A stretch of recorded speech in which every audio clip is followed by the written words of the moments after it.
Hola, ¿cómo estás? Bienvenidos a todos a la charla Liberales en tiempos de pandemia, un espacio que pertenece a los círculos libres de República Libre. En el día de hoy tenemos un invitado especial, licenciado en Economía, especialista en teoría económica, ha sido catedrático de varias universidades en Argentina, autor de más de 50 artículos académicos y 9 libros. Desayuna keynesianos y lo peina la mano invisible. ¿Cómo está Javier Milei? ¿Qué tal? ¿Cómo estás? Un gusto enorme hablar contigo. Para nosotros, República Libre, es un honor que hayas aceptado la invitación para hablar de este contexto de pandemia. Realmente es algo que no ocurre a todas las generaciones, realmente. Bueno, verdaderamente es algo inusual. En general, las grandes catástrofes económicas siempre se dieron por problemas de índole monetario, ¿no? Es decir, con fallos en el comportamiento del Banco Central. Sin dudas, la crisis más importante fue la Gran Depresión y de hecho, por algo todavía se la sigue estudiando. Y la Gran Depresión en realidad fue un problema que golpeó sobre la demanda, donde frente a un aumento en el grado de aversión al riesgo de los agentes, se inició una corrida bancaria y la Reserva Federal, en ese momento comandada por George Harrison, el mismo nombre que quien fuera la primera guitarra de los Beatles, básicamente dejó, digamos, dejó caer al Banco de Estados Unidos, que la gente lo asociaba como si fuera un banco del país, y eso precipitó una corrida bancaria y la Reserva Federal, en lugar de dar asistencia financiera, contrajo la cantidad de dinero. O sea, por lo tanto, el resultado fue catastrófico. Argentina, de hecho, tuvo un evento bastante parecido, lo que fue el 2001. En realidad, Argentina tenía un tipo de cambio fijo, convertible, y digamos, veníamos de varios shocks externos negativos, como ser la crisis asiática del 97, donde Argentina ahí pudo manejarlo muy bien, pero ya cuando llegó la crisis rusa del 98, eso a Argentina lo golpeó muy fuerte, porque mientras que la economía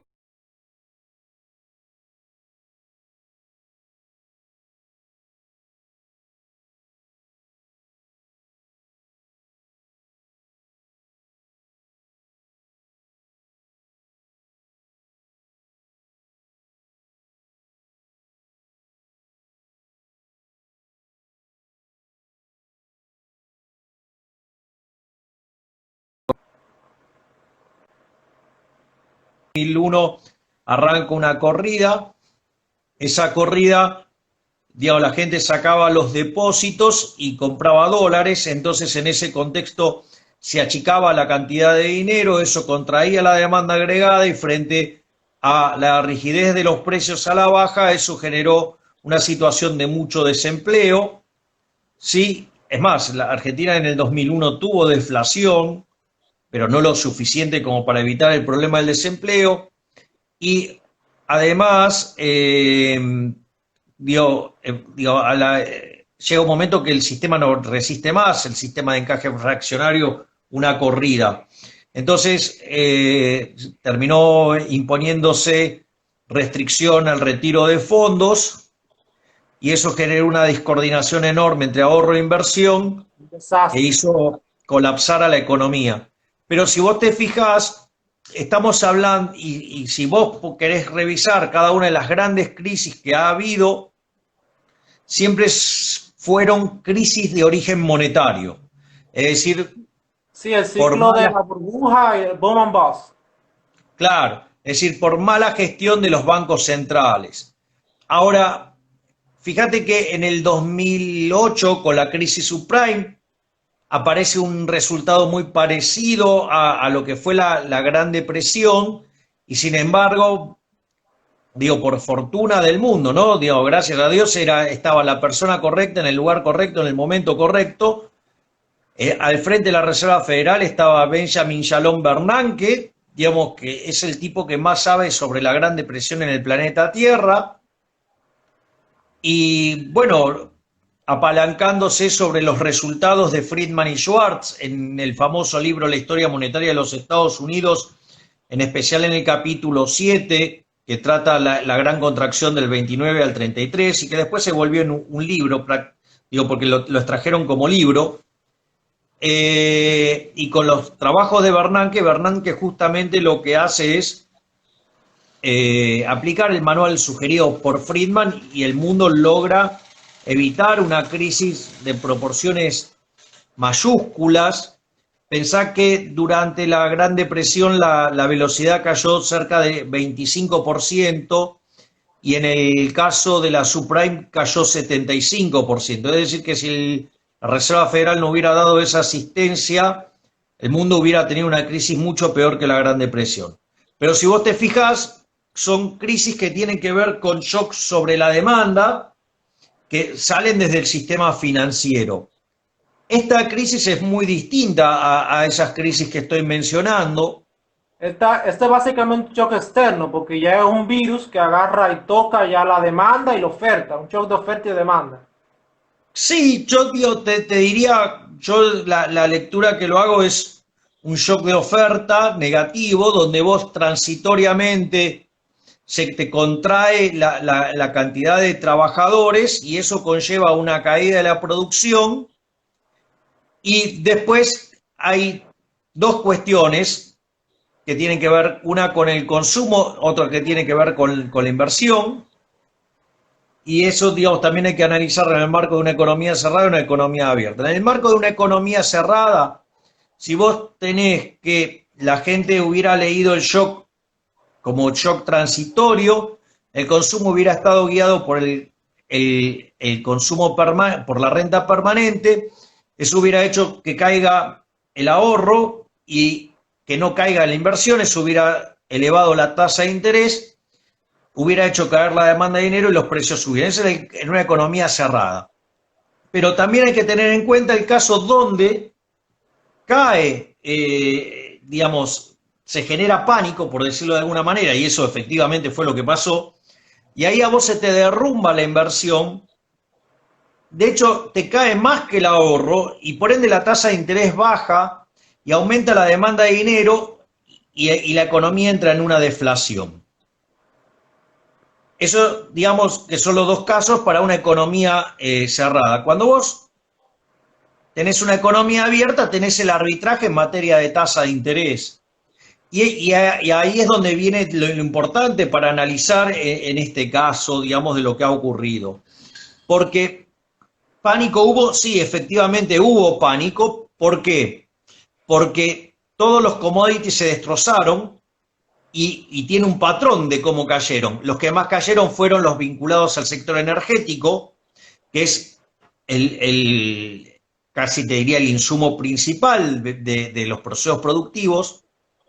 Tenés después en orden de caída le cayeron los que son insumos materiales, metales, por ejemplo, y por último alimentos. Eso te da una muestra de que el shock, digamos, generó pánico, y además tenés otros elementos que te muestran que hubo pánico y que se manifiesta con un flight to quality, flight to safety, flight to heaven, llamalo como quieras, que es desarmar las posiciones de activos riesgosos para ir a activos seguros. Entonces vos tenés que aumentó la demanda de dinero en Estados Unidos, o sea, la gente quería tener dólares, o sea, con lo cual había una presión deflacionaria. Eso también pasó en Europa, también pasó en Japón, también pasó en Inglaterra. Y al mismo tiempo las personas empezaron a demandar títulos públicos. Fíjate que en Estados Unidos subieron tanto de precio los títulos públicos que la tasa de retorno se hizo cero. Lo mismo pasó en Europa, por ejemplo en Alemania, lo mismo en Japón. Entonces, cuando vos mirás esa situación, hubo una situación de pánico, pero ¿qué es lo que tenés? Es que la tasa de interés de arbitraje para los países desarrollados hizo cero. Ahora, pero eso no es lo que pasó con los otros activos, porque, por ejemplo, fíjate, las acciones, aún las de los países desarrollados, se destruyeron. Los títulos de deuda corporativa de los países desarrollados también se destruyeron, con lo cual se incrementó el spread entre la TIR de un bono corporativo y uno del sector público. Es decir, vos ahí tenés que te muestra el grado de aversión al riesgo. Además, también vos tenés otro problema, y es que en ese vuelo a la calidad también cayó el precio de los bonos de los países emergentes, aumentando el riesgo país. Entonces, vos ahí lo que tenés es que para una misma caracterización del shock, a los países desarrollados la tasa de interés internacional le quedó debajo del equilibrio interno y a los países, digamos, emergentes le quedó la tasa por encima del equilibrio interno. ¿Eso qué significó?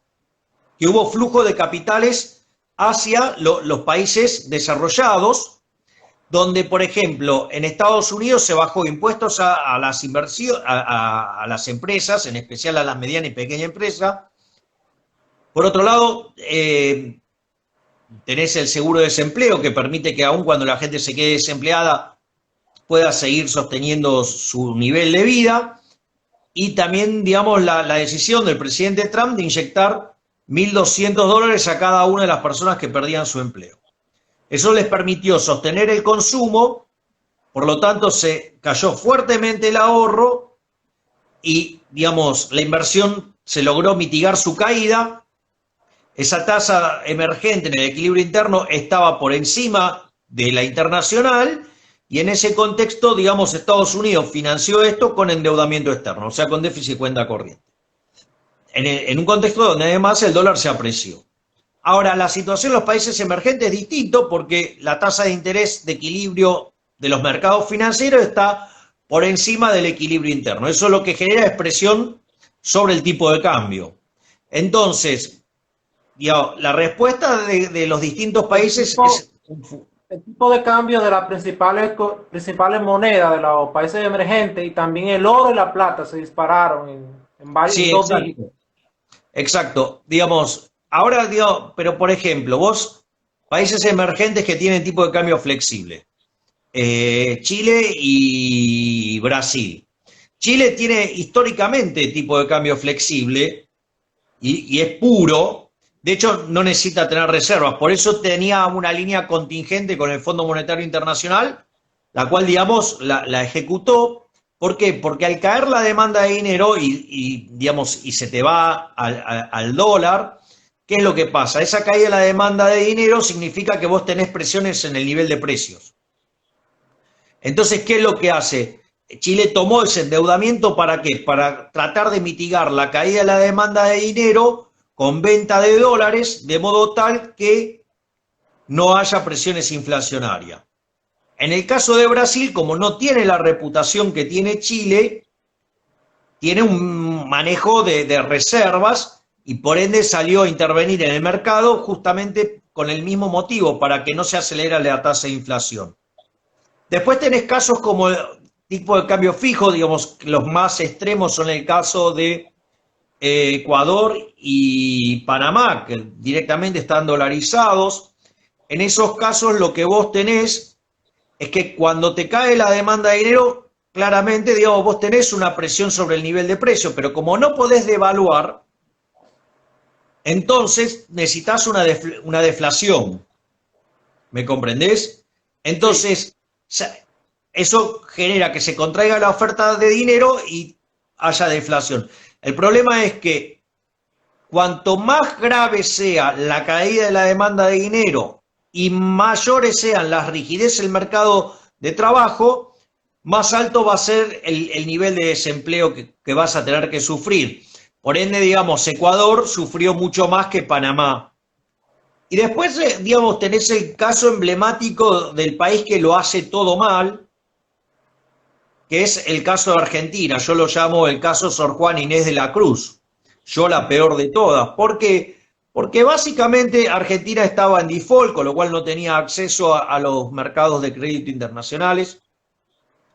Además, Argentina tiene un problema que no tiene demanda de dinero. Los argentinos, con toda la razón del mundo, desprecian el peso, porque la verdad es que el peso es la moneda que emite el político argentino y por ende no puede valer ni excremento porque esas basuras no sirven ni para abono. Y en ese contexto, lo que vos tenés es que el gobierno argentino, frente a un shock de oferta negativo, lo que hizo fue responder con un shock fiscal, o sea, un shock de demanda y financiado con emisión monetaria. Por lo tanto, o sea, Argentina está en una situación extremadamente delicada. Ahora pudo salir del default, pero sin embargo no cesan las presiones sobre el tipo de cambio, a pesar de los controles cavernícolas y sanguinarios que hay en Argentina, que de hecho hasta te persiguen con la policía. Eh, Y hablando de controles, actualmente cada país de Latinoamérica ha tomado diferentes medidas respecto al virus. En el caso de nosotros, República Dominicana, aquí han tomado lo que es toque de queda. Primero mandaron de forma voluntaria la mayoría de la empleomanía a quedarse en casa. Eso fue como por 2 semanas, algo así. Y luego un toque de queda que a partir de cierta hora está prohibido la circulación. Te meten preso varias gente en una celda cuando se supone que tú tienes que hacer distanciamiento social. Allá yo veo en Argentina que ustedes, según la universidad que está dando el seguimiento a eso, ustedes tienen la cuarentena más rígida, pero ocurre algo interesante. Al día de hoy, Argentina tiene 500, o sea, de los 28 millones de casos que hay reportados de coronavirus, Argentina tiene 500.000 y nosotros, República Dominicana, tenemos 100.000 casos. Pero ¿qué pasa? Suecia, que no aplicó ninguna de estas medidas, tiene 85.000 casos. Ahora, muchos dirán, bueno, quizá quisieron menos pruebas, pero cuando uno revisa la prueba, Argentina hizo 31.000 pruebas por millón de habitantes. Nuestro país, República Dominicana, hizo 36.000 por millón de habitantes y Suecia hizo 111.000 por millón de habitantes. bien, Entonces, realmente está no solamente el manejo económico, sino el manejo epidemiológico, hay que ponerlo muy en cuestión respecto incluso bueno, al liberalismo. Y de hecho, aquí, de hecho, yo en mi nuevo libro que se llama Pandenomics y que va a estar disponible a partir de la segunda mitad de septiembre, bueno, yo fui fuertemente crítico del modelo de cuarentena adoptado por Argentina. Yo lo denominé la cuarentena cavernícola. Argentina hoy está en el lote del 15% de los países con más muertos por millón de habitantes del mundo. Tiene cerca del doble de muertos por cada millón de habitantes en el mundo. Y Argentina tiene la cuarentena más larga y más profunda del mundo, lo cual constituye un fracaso enorme. Ahora, y esto, digamos, yo, digamos, lo he cuestionado, digamos, lo han cuestionado otros colegas, y cuando nosotros los cuestionábamos, bueno, primero la mierda humana de Pedro Can, que es el líder de la infectocracia, o sea, el que asesora al presidente, ese sorete dijo que era el modelo de él o la muerte, y que los que estaban en contra de lo que él decía estaban a favor de la muerte. Digamos, a ese nivel, digamos, de escoria humana, digamos, tenemos al frente de la pandemia. Por otra parte, esto desde la perspectiva de Hannah Arendt sería totalitarismo, básicamente. O sea, tú estás usando exactamente, sí, miedo exacto, para coaccionar la persona, la población. exacto. Digo, pero eso entra en otra faceta. Digo, hay una faceta previa que tiene que ver cómo se maneja una epidemia, que tiene que ver con el método científico. El método científico parte de un modelo, digamos, que se escribió en 1928 y después fue perfeccionado a mediados del siglo XX y se llama SIR, que tiene que ver con susceptibles, infectados y removidos. Entonces, básicamente, los contagiados son una fracción constante de los infectados y vos lo que tenés es que los susceptibles es el grupo de personas que puede ser infectada. En general, digamos, o sea, en principio es toda la población, salvo que algunos ya tengan inmunidad o algo por el estilo, o que, digamos, vos decidas aislarlo precautoriamente, digamos, para que no quede expuesto. Y lo que vos tenés es que esos susceptibles, digamos, con el tiempo van cayendo, porque, o sea, en la medida que vos vas infectando gente, ya están infectados, no son susceptibles. Claro. Después, digamos, está lo que es la ecuación que describe los infectados, que son los susceptibles que quedaron infectados, ¿sí? Menos los que son removidos. Entonces, en la medida que las personas que se van infectando, digamos, se van contagiando, son más grandes y que los que son siendo removidos, la epidemia va creciendo y en su defecto va cayendo. Entonces, y después obviamente que la cantidad de removidos va creciendo con el tiempo, digamos, ya sea o porque las personas se mueren o porque, digamos, generaron inmunidad, digamos, o por lo que fuera, o porque vos los apartaste del sistema poniéndolos en cuarentena. Entonces, ¿de qué consta el método científico? Hay una parte que tiene que ver con la responsabilidad de los seres humanos, ¿sí? Que tiene que ver con el distanciamiento social, el uso de barbijo, el tema de la higiene, de lavarse las manos, el uso del alcohol en gel, eso por un lado. Pero esa es la parte que depende del individuo. Y después está la parte que depende del Estado, digo, si hay sistema de salud público, ¿no? Si fuera un sistema privado, o sea, funciona de otra manera, pero como, digo, yo no me voy a poner a hablar sobre lo que no existe, voy a hablar sobre lo que sí existe. Claro. Porque, digo, tampoco puedes hacer hacer una crítica sobre un sistema que no es el que tenés. Entonces, en ese contexto, vos lo que tenías que hacer es, primero, separar los grupos de riesgo, porque de hecho ya lo sabías, o sea, la enfermedad, digamos, estaba tomando curso hacía 4 meses, para cuando llegó el primer caso en Argentina. Y el tema es que es muy importante, y vos lo señalaste recién, lo que tiene que ver con los testeos masivos. ¿Por qué es importante? Porque cuando vos testeás masivamente y vas a buscar a la gente, ¿qué es lo que pasa? Lo sacás del sistema y quedan menos días contagiando. Cuanto menos días esté contagiando, digamos la infección, digamos, o sea, va a ser cada vez menor.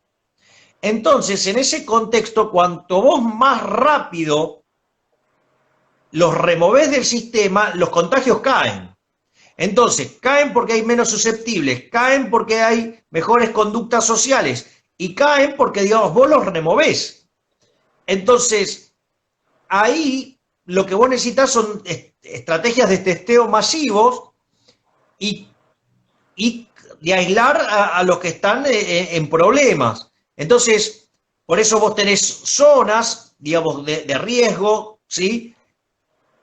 Que es donde vos tenés que ir a testear más, y de aislamiento y de ir cerrando las cosas. Pero eso se hace con mucho testeo.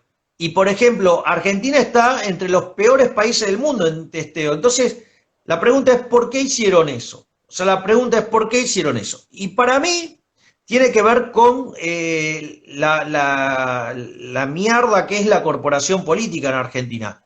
A ver, el presidente Alberto Fernández decidió unilateralmente dejar a las empresas sin ingresos y dijo que no iba a bajar el gasto público, que no iban a tocar sus privilegios de casta y nos obligó a seguir manteniendo a toda la mierda del sector público. Y hay un detalle que es bueno señalar, y es que el Uruguay sí bajó el gasto público con un recorte del 30% de los salarios de los empleados públicos. Por eso, utilizó esos recursos para tratar de lidiar con la pandemia. Y hasta ahora el país de Latinoamérica que tiene mejores resultados. Exactamente, eso es a lo que quiero ir. Entonces, no tocaron ninguno de sus privilegios, obligaron a todas las personas a seguir pagando impuestos, ¿sí? Además, obligaron a las empresas a no echar gente, las obligaron a mantener la nómina salarial, por lo tanto generaron un desastre financiero en las empresas. El nivel de actividad económica en Argentina, digamos, Argentina está entre los 3 países que más caen en el mundo, en su PBI, junto a Venezuela y Perú. Y además, o sea, la velocidad de caída en el segundo semestre anualizada es cerca del 50%. Entonces, bueno, el punto es, se generó un desastre, eso conllevó también a una caída de la recaudación fiscal. Entonces, Para que lo entiendan mejor lo que nos vende de República Dominicana aquí, la caída de la economía argentina en el trimestre o anualizado, ¿de qué porcentaje es fue? en el primer semestre anualizada, porque te cayó 5% en el primero y 20% en el segundo, y si vos anualizás estás en torno al 50% de caída anualizada. Okay. Aquí Entonces, en República Dominicana, el índice de actividad económica cayó de enero a julio, o sea, el primer semestre cayó un 8.5%. bueno, en Argentina cayó en ese tramo 25%, redondeándolo. Sí, poniéndolo en contexto, no estamos tan mal y nosotros consideramos que estamos muy mal realmente. Bueno, Más que el entonces, sector turístico, que es bien fuerte en nuestra economía, está en un 12%, un 12, un 13%. entonces, ¿qué es lo que pasó? Frente a la menor cantidad de recursos fiscales, el gobierno priorizó los gastos de la casta, los gastos para hacer populismo, ¿sí? Eh, trabajó en mejorar la infraestructura, pero eso significa que durante tantos años entonces con el Estado presente nos engañaron y nos estafaron, porque si tenían que hacer tantas inversiones quiere decir que entonces ¿en qué gastaban en los años anteriores? Y bueno, y lo que quedaba con testeo. ¿Por qué? Porque los testeos son caros, cuestan mucha plata y las chances de poder robar en eso son muy bajas, porque imagínate que digo, esos son precios internacionales, se pueden comparar, y si llegan a robar, con eso se iba a notar. Entonces, bueno, eso explica que en Argentina se haya testeado poco. ¿Por qué? Porque tenemos políticos chorros, tenemos políticos ladrones. Entonces, y eso explica el gran desastre argentino. O sea, de hecho, cuando yo dije que esto podía terminar en una catástrofe sanitaria, bueno, es lo que está pasando. Argentina tiene una catástrofe económica porque está entre los 3 países que más caen en el mundo, está tercera en el podio de inflación mundial, está segunda en el índice de miseria, ¿sí? Y con la cuarentena más larga y más profunda del mundo estás teniendo un desastre sanitario que está entre los 10 peores países del mundo. Bueno, listo, o sea, ahora, ¿cuál era la respuesta? Era perseguir y censurar a los que estábamos mostrando que esto iba mal. Recibíamos todo tipo de ataques, porque por ejemplo, me decían, ¿y vos qué carajo vas a opinar, pelotudo, si sos economista? Bueno, le digo, mirá, yo no estoy opinando sobre temas de la salud, yo no estoy opinando sobre la salud, estoy opinando sobre números. Es decir, y miro los modelos que fueron exitosos, Singapur, Hong Kong, Taiwán, Corea del Sur, ¿sí? Luxemburgo, Suiza, Australia, Nueva Zelanda, y los modelos que fracasaron. Y la verdad es que estábamos yendo por muy mal camino, no estábamos haciendo nada de los que hacían los que habían sido exitosos. De hecho, es más, o sea, yo me acuerdo en una observación que hicimos en un momento, le digo, vos veías, por ejemplo, el subte en Corea, no sé, en Japón, ponele, o en Corea del Sur, todo el mundo con barbijo. Veías el subte en Nueva York, nadie con barbijo. Bueno, tuviste una explosión, digamos, ¿entendés? Si acá en Argentina se discutía si no, si había que usar el barbijo, si estaba bien, si estaba mal. Entonces, digo, eso por un lado, y además, o sea, hoy, digamos, encima nos encontramos con que las mierdas humanas de los infectólogos le echan la culpa a la gente. Cuando dice, no, hay que ir, es porque te dicen la cuarentena, la peor cuarentena es la que no se hace. No, tarado, digamos, en realidad la cuarentena que ustedes impusieron es una estupidez, porque en realidad el punto es que ellos dicen es, bueno, acá nos hizo cuarentena estricta. Es decir, a ver, ¿qué querían? Cuarentena, la gente en cuarentenada, digamos, 6 meses. O sea, digo, no resiste el más mínimo análisis, quiebran a la economía. Estos estúpidos proponen, digamos, que estemos encerrados, pero literalmente hasta que aparezca la vacuna, lo cual es propio de un imbécil. Solo un retrasado puede pensar así. Bueno, eso son la calidad de infectólogos que asesoran al gobierno argentino. Sí. En el caso, hay algo muy señalado, que es la comparación con Suecia. En el caso de Suecia, ellos no hicieron cuarentena y sí la economía se ha afectado porque la gente fue que se impuso su propia cuarentena, cada quien se cuidó. Ahora, Claro. cuando uno compara resultados con República Dominicana o con Argentina, que impusieron cuarentena, nosotros no solamente la economía se resintió porque pusimos cuarentena, sino que los resultados que tenemos presentes son mucho peores que los de ellos. Entonces uno se pregunta, o sea, ¿cuál fue el sentido de todo esto? Bueno, ahí hay algunas aristas interesantes, porque también la cuarentena posibilitó que gobiernos con vocación autoritaria avanzaran sobre las libertades individuales. El caso de Argentina es emblemático, o sea, la cuarentena impulsada por el gobierno de Alberto Fernández, acorde al artículo 7, inciso K del Estatuto de Roma de 1998, constituye un delito de lesa humanidad. Un delito de lesa humanidad es un delito que va ya sea contra la vida o contra la libertad. Y si vos te fijás, cuando hay una supresión sistemática del derecho de propiedad a punto tal que te deja sin sustento económico, el problema en ello radica en que si vos seguís peleando contra el Estado, te vas a morir de hambre, lo cual no solo que te están asesinando, sino que además en la transición te torturaron haciéndote padecer hambre. Y por otra parte, si vos te convertís en un esclavo porque aceptaste las condiciones del Estado, eso también constituye un delito de lesa humanidad. Por lo tanto, digamos, Argentina lo que terminó haciendo es acelerar su camino a parecerse a Venezuela. Sí, yo estaba viendo que usted, bueno, el gobierno argentino básicamente puso como servicio público las telecomunicaciones. O sea, una cosa realmente de loco. Y aquí uno lo ve con preocupación porque uno escucha gente que se hace eco de eso, y dice, pero ¿cómo rayos? O sea, miren lo que pasó en Venezuela, justamente se tomó una medida así. Y Sí, una cosa que nos llevó justamente a esta discusión, estas charlas en República Libre, era todos estos mensajes y todas las afirmaciones de los zurdos, los keynesianos. Bueno, recientemente el ex ministro de Economía de ustedes, Kishilov, dijo como que por este virus tan pequeño el capitalismo está casi muriéndose, una cosa. Y muchos otras personas dijeron como que no, ya está el fin del capitalismo por el virus. Entonces nosotros de República Libre dijimos, óyeme, no creo que eso sea así. Entonces, ¿cuál es la respuesta en el liberalismo? Y por eso fue que iniciamos este espacio para hablar con todos los liberales, a ver cuáles son las respuestas y que se escuchen las respuestas.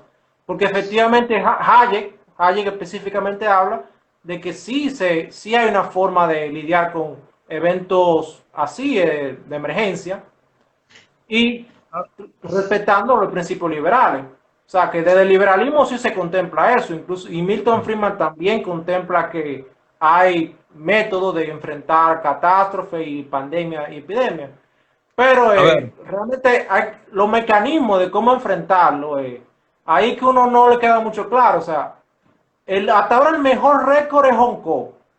Luego le sigue, bueno, Hong Kong por el asunto político con China se ha afectado algo, pero en términos de la pandemia le ha ido realmente excelente. Luego tenemos Surcorea, que económicamente solamente va a retroceder un 3%, es muy significativo cuando la mayoría de la economía va a retroceder un 5%. Y tiene muchísimo menos casos que tanto República Dominicana como Argentina, Corea del Sur. Y es un país que tiene mayor población que ambos. Ahora, una cosa por lo menos de República Libre o del liberalismo nos genera inquietud son las respuestas económicas en una perspectiva liberal, porque vemos muchos países y todo lo que iniciaron felices, ven que ahora el gasto público es... Entonces, ¿cuál sería, mi ley, la respuesta del liberalismo? ¿Qué medidas económicas? Por lo menos, sin entrar mucho en los detalles, porque cada país es un mundo, por lo menos en República Dominicana nosotros tenemos que mejorar el turismo para recuperarnos, pero más o menos un gobierno de ideas liberales, que se circunscriba al liberalismo, ¿cómo podría responder? A ver, primero voy a arrancar con lo que iniciaste, con la reflexión de Kichilov. Hay un dicho que dice, de un burro no podés esperar más que una patada. Es decir, no podés esperar nada de un idiota, un imbécil como Kichilov. O sea, Kichilov es una persona tan estúpida que dijo que la Unión Soviética se cayó porque no tenían el Excel. Digamos, básicamente, es decir, él estima que, digamos, entonces que Rusia se cayó porque no podía hacer la inversión de las matrices insumos-producto, por decirlo de alguna manera. Lo primero que habría que comentarle al retrasado estúpido ese es que, por ejemplo, Leontiev, digamos, está el libro de Input-Output, y cómo los alumnos calculaban, digamos, esas matrices. De hecho, habría que contarle a este retrasado que, por ejemplo, vos cuando tenías que invertir matrices ibas a las facultades de exactas y después de un tiempo te pasaban esos resultados.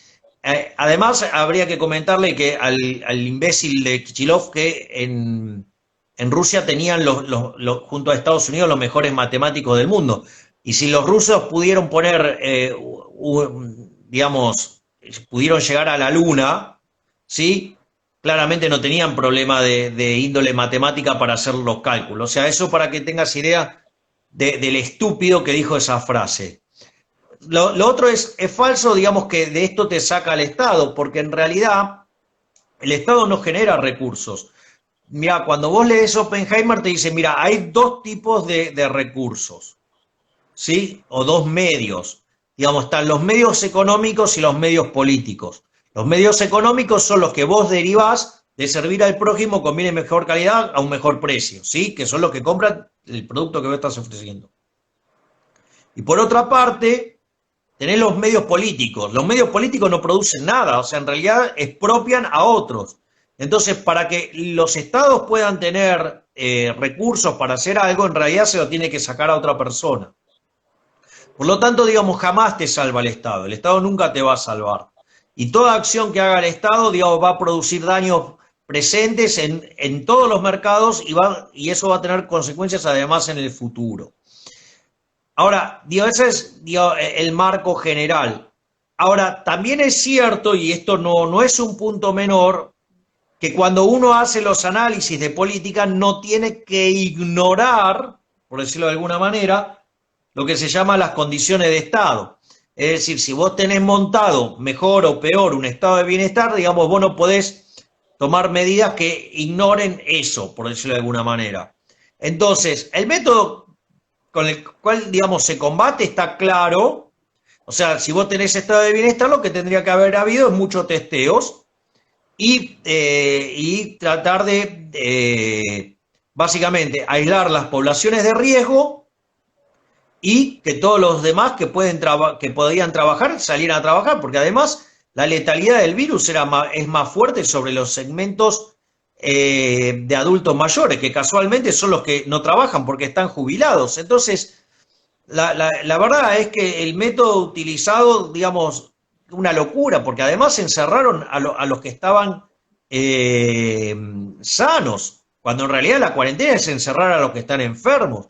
Entonces, y no es cierto lo que dice Kichilov, porque vos fijate que Estados Unidos, que es una economía más libre, digamos, tuvo una fuerte caída, pero sin embargo, digamos, o sea, ya, digamos, ya ha creado más de 10 millones de puestos de trabajo, ya está con una tasa de desempleo del 8% y está próximo a recuperar el nivel de actividad para octubre. Entonces, la realidad es que, es más, las vacunas que tomaron lugar, digamos, fueron generadas por el sector privado, ¿sí? Es más, cuando se produjo el faltante de respiradores. Respecto a ese detalle, el sector privado y porque realmente esta pandemia demuestra que el sector privado es más eficiente, aquí en República Dominicana se hacían muy pocas pruebas. ¿Pero por qué? Porque era el Estado que tenía monopolizada la prueba.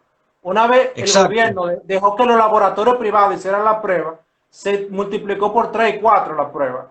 Y ahora Por se eso. está incrementando más y es porque se está permitiendo que más laboratorios privados hagan pruebas. Exacto, bueno, entonces cuando vos te encontrás con cada una de las, por ejemplo, faltaban respiradores. Bueno, digo, las empresas automotrices se pusieron a, como no le podían vender un auto a nadie, se pusieron a producir respiradores. Entonces vos ves a cada en cada momento, en cada lugar, la respuesta del sector privado dándole la solución al problema, cuando en realidad el Estado crea un problema para cada solución. Entonces, bueno, y ahí estás, aquellos países que son más libres les fue mejor, digamos, y las respuestas fueron mejores. Entonces, el problema es cómo vos lidiás con ciertas restricciones, porque, digamos, vos tenés un estado, en matemáticas se llama condiciones de estado. Entonces, digo, vos no podés hacer diseños de política económica sin, digamos, contemplar las condiciones de estado. Ejemplo, acá hay una persona, por ejemplo, una intelectual de izquierda que es una enamorada del modelo de Francia y de la intervención y todas esas cosas. Y cuando el gobierno determinó que los adultos mayores tenían que quedar en cuarentenados, ahí salió a reclamar por su libertad de transitar. Entonces, digo, eso es una inconsistencia. ¿Por qué es una inconsistencia? Porque si vos tenés estado de bienestar y te provee la salud, vos lo que tenés que hacer es evitar que te colapse el sistema. Entonces, aquellos que tienen una mayor probabilidad de infectarse, entonces se tienen que quedar adentro. Y la señora, digamos, que quería liderar la rebelión de las canas, lo cual era una estupidez. Porque justamente, o sea, tenía más chance de infectarse y de terminar siendo un problema para el sistema. Esto es lo mismo que, por ejemplo, la droga. Si vos me preguntás a mí, como liberal libertario, ¿qué opino? Y que la droga debería ser libre. O sea, si vos querés matarte, matate, es tu problema, no es mío. Ahora, si yo me encuentro inicialmente con que estoy en una economía que tiene estado de bienestar, y si vos te vas a drogar y yo tengo que pagar tu tratamiento, y como además también existe chance de que quedes lesionado intertemporalmente, ¿sí? Entonces, además te voy a tener que asistir, ¿no? Y bueno, entonces no voy a, digamos, yo no quiero pagar, digamos, los costos de tu fiesta y de tu mantenimiento. Entonces ahí, digamos, o sea, no, te lo prohíbo. ¿Por qué? Y porque hay estado de bienestar. Entonces vos no, eso es muy importante para tener en cuenta las respuestas de los liberales para que no sean estupideces. Es decir, porque si no, digamos, pasa como la Gran Depresión. Todo el mundo, digamos, le cae a George Harrison, pero nadie se da, digamos, mucho, no, o sea, o todo lo que se hizo previo, en la década del 20, lo que hizo Richard Stone, sí, todo bien, pero ¿sabés qué? George Harrison siguió la recomendación de Hayek, pero a Hayek se le olvidó que la Reserva Federal tenía un sistema financiero de encaje fraccionario, motivo por el cual después pidió perdón por esa cagada que se mandó. Entonces vos no podés hacer evaluaciones de lo que hay que hacer o no sin considerar las condiciones iniciales del sistema. Entonces, de vuelta, el caso de la droga es el mejor de todo. Digo, si es por mí, matate, digo, drogate todo lo que quieras, destrozá tu vida, es tu problema. Ahora bien, si vos querés hacer todo eso, pero querés que la cuenta la pague yo, no.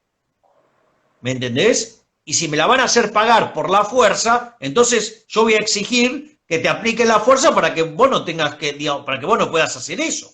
¿Me comprendés? Pero es un problema, digo, ¿Me comprendés lo que te digo? Que cuando vos incorporás la restricción, el resultado puede ser totalmente distinto. Entonces, ahora, si vos tenés estado de bienestar, como clama esta socialista argentina, ¿sí? Bueno, digo, ok, vos reclamás estado de bienestar. Bueno, ahora cuando el estado de bienestar te va a encerrar, no podés decirte eso es una contradicción. ¿Me comprendés? Eso es una Sí. contradicción. Pero bueno, ¿qué pretendés? Digamos, inteligencia y coherencia y consistencia en un socialista. Si lo tuvieran, no serían socialistas, serían liberales. Exactamente. Ahora, hay una cosa que siempre me llama la atención y es que, por ejemplo, ¿cuál va a ser el resultado final en cada país? O sea, por lo menos en República Dominicana, nosotros, bien o mal, nos agarró la pandemia en tiempo de campaña. El partido que tenía 16 años en el poder perdió las elecciones. Era un partido socialdemócrata que le gustaba juntarse con Chávez y esa gente, pero tenía más o menos moderación en lo económico. Pero como quiera eran muy intervencionistas cuando querían ser intervencionistas.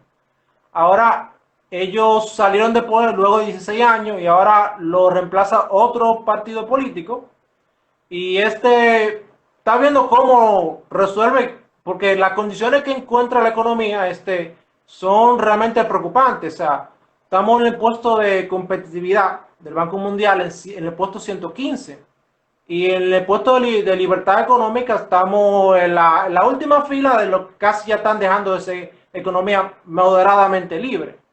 Y en el aspecto de deuda externa y la deuda pública consolidada nos deja un casi 50% pre-pandemia.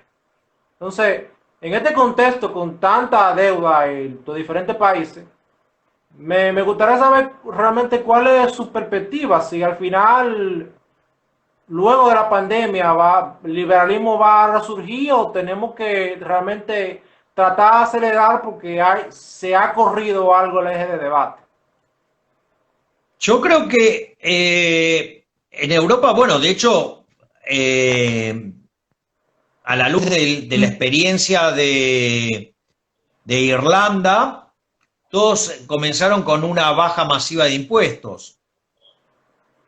Pensá que cuando Estados Unidos arrancó con esto, Irlanda después lo copió. Y lo primero que hicieron fue fue denunciar a Irlanda por competencia fiscal desleal. Sin embargo, digo, hay un libro muy bueno de mi amigo Martín Litvak, que se llama Paraísos Fiscales, Infiernos Tributarios. Y ahí, digamos, él explica cómo, por ejemplo, la OCDE denuncia a todos los que quieren bajar los impuestos. ¿Por qué? Y porque le complica, digamos, sostener su nivel ineficiente de gasto público. Entonces, a pesar de esas denuncias, Irlanda continuó adelante y el resto de los países se dieron cuenta que la solución pasaba por ahí. Es decir, que si bien habían arrancado con una vocación de hacer un Estado más presente, tuvieron que empezar a recular. ¿Y qué es lo interesante de esto? Que cuando ustedes se fijan, es muy importante que vean que todos los países de Europa empezaron a bajar los impuestos digamos, y el último que lo hizo ahora es Francia, y solamente hay un país que no ha bajado impuestos, España. O sea, la sucursal europea del chavismo, de Venezuela. O sea, la hermanita de Argenzuela. ¿Sí? Digo, porque acá en España es lo que Argentina, en tiene los lugar de peores pensar, resultados ahora. ¿cómo? España es de lo que tiene los peores resultados, tanto en términos sanitarios como en términos económicos. Bueno, digo, está gobernado por socialistas, que además son unos hipócritas porque ya habían tenido casos en febrero, ya sabían que tenían el problema, habían visto lo que había pasado en Italia, sin embargo, no decretaron la cuarentena hasta después del 8 de marzo. ¿Por qué? Porque querían hacer digamos, todo el festejo de la comunidad LGBT o Y la LGTB. marcha feminista y todo eso, y Exactamente. de pelote tremendo. que, Ahora, digamos, nosotros compartimos con España respecto un porcentaje de la economía significativo en turismo, pero aún uno lo compara con España, el resultado de ellos es mucho peor que el nuestro, que es un 8,5 negativo. El de ellos creo que va por un 15 o un 20, algo así. no sé, digamos, no estoy siguiendo los números de España. Sé que son un desastre, pero digo, no hay nada que me sorprenda, digo, porque está dentro de la lógica de lo que uno esperaría. Pero entonces, a lo que voy es, la realidad es que la solución siempre es la misma, es abrazar las ideas de la libertad. Es ir por... Mirá, yo creo que si los políticos quisieran hacerle el bien a la población, básicamente tendrían que agarrar los índices de libertad económica, ver de qué se componen y decir, bueno, ¿cómo hacemos para mejorar el índice? Entonces, agarrarse y empezar a tomar medidas que mejoren tu índice de libertad económica. Cuando vos hagas eso, digo, te vas a convertir en un país desarrollado. Eso es lo que hizo Irlanda. En 35 años se convirtió en un país rico. Hoy tiene de ser el país más miserable de Europa, hoy tiene un PIB per cápita 10% mayor que el de Estados Unidos. Ese es el modelo. Interesante, porque hace unos días estaba revisando cómo estaba República Dominicana en respecto al índice de Heritage, de libertad económica, y vi que países que eran hasta el 89 comunistas tienen más libertad económica que nosotros, amigo. Obvio. Una cosa sorprendente.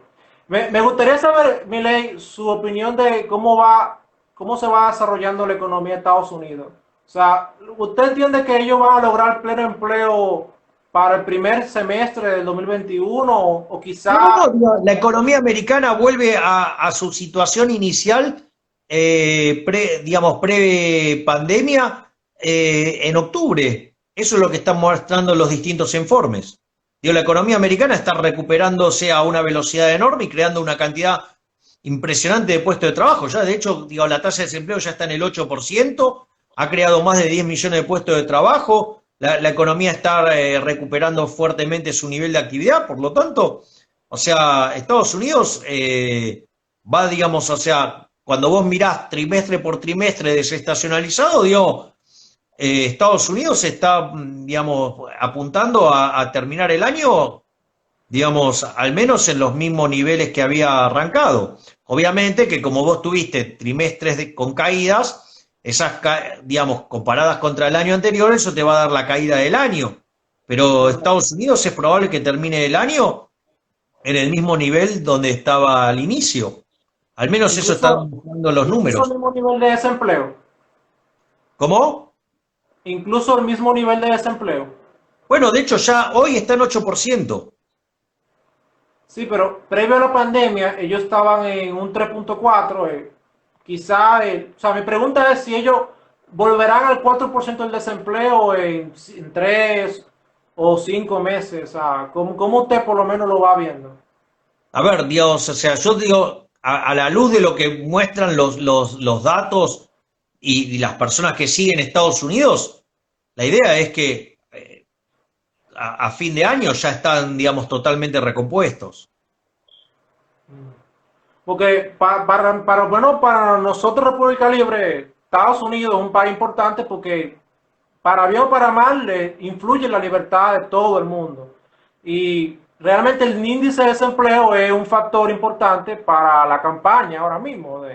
Por lo menos yo pienso que si se logra bajar el desempleo menos de un 6%, es probable que los demócratas con toda su agenda socialista no logren copar la Casa Blanca. Y eso realmente es importante para la libertad, por lo menos yo personalmente entiendo. De hecho, Estados Unidos, digamos, a diferencia de lo que creen muchos, Donald Trump se convirtió en el faro de la libertad en el mundo.